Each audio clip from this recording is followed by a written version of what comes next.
করে আজকে একজন রোগী সুস্থ হয়েছেন। আমরা আপনাদেরকে পরিচয় করেছি। আপনারা দেখেন ওনার এখানে এই যে কাঁটাটা ছিল এখানে অপারেশন হয়েছে, এরপরে এখানে অপারেশন হয়েছে। ওই রোগী মোটামুটি আল্লাহর রসের সময় আমি এই যে ধরছি উনি কোনো ব্যথা ট্যাথা পাচ্ছেন না। বিশেষ করে আপনি কি ব্যথা পাচ্ছেন না? আল্লাহর রসের সম্মতে আপনি কি এখন সম্পূর্ণ সুস্থ? কয় মাস চিকিৎসা হয়েছে আমার এখানে? 4 মাস। 4 মাস চিকিৎসায় সম্পূর্ণ সুস্থ হয়েছেন। এই তো হলো আপনার আগের রিপোর্ট নাকি? এখানে ক্যান্সার ধরা পড়ছে নাকি? বর্তমান রিপোর্টে আল্লাহর রসের সহমতে সম্পূর্ণ রিপোর্ট ভালো আসছে। আল্লাহর রসের সহমতে আপনার শারীরিক কোনো সমস্যা নাই। আপনি আমার আগে কোথায় কোথায় চিকিৎসা করেছেন? আপনার আগে আমি আর কোথাও যাওয়া হয় নাই। আমাকে ইমো থেরাপি দিতে বলছিল, আমি সেখানে যাইনি। যেন আমার ছোট একটা বাচ্চা আছে, তারা আমাকে বলছিল আমার বাচ্চা থেকে 1 মাস দূরে থাকতে হইব। আমি এই ভয়ে আমি ইমো দিতে যাইনি। আমি মোবাইলের সন্ধান আপনার এই আপনার কেমোথেরাপি দিতে বলছিল কোন হাসপাতালে? এটা বলছিল গ্যাস্ট্রো লিভারে। তারপরে আপনারা দেন নাই, চলে আসছেন আমার কাছে। এখন আপনি সম্পূর্ণ সুস্থ? জি স্যার, এখন আমি সুস্থ স্যার। আমি আগে আপনার এখানে যখন আসছিলাম তখন আমি অনেক অসুস্থ ছিলাম। আমাকে বিজন দূরে নিয়ে আসছিল, এমনকি আমি শুলে কোনো সত্যি পেয়েছিলাম না, কোনো খাবার খাইতে পারি না। খাবার খাইতে গেলে মুখ দা খাইছি, নাক দা বাড়িয়েছি। এমনকি ওষুধটাও দুটি মুখ দা খাইছি স্যার, নাক দিয়ে বাড়িয়েছি।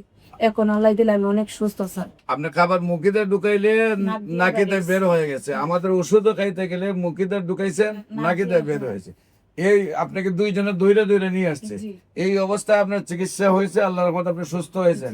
আপনি আল্লাহর কাছে শুকরিয়া আদায় করেননি? সম্মানিত দেশবাসী, আপনাদেরকে বলবো আপনারা দোয়া করবেন উনি যেন আপনাদের দোয়া আজীবন সুন্দরভাবে সুস্থ হয়ে থাকেন। আপনার নাম কি? আমেনা। আমেনা। আপনার স্বামীর নাম? আশরাফুজ্জামান। আশরাফুজ্জামান। গ্রাম? আমার আমার নিজের বাড়ি হয়েছে বিক্রমপুর।